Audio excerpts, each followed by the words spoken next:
கவலையின்றி கண்மூடி கிடந்தோம் தோம் தரையில் விழுந்தோம் விழுந்தவுடன் கண் தூக்கம் தொலைத்தோம்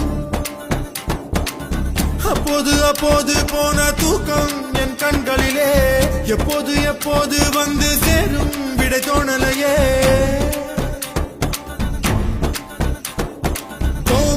கருவில் இருந்தோம் கவலையின்றி கண்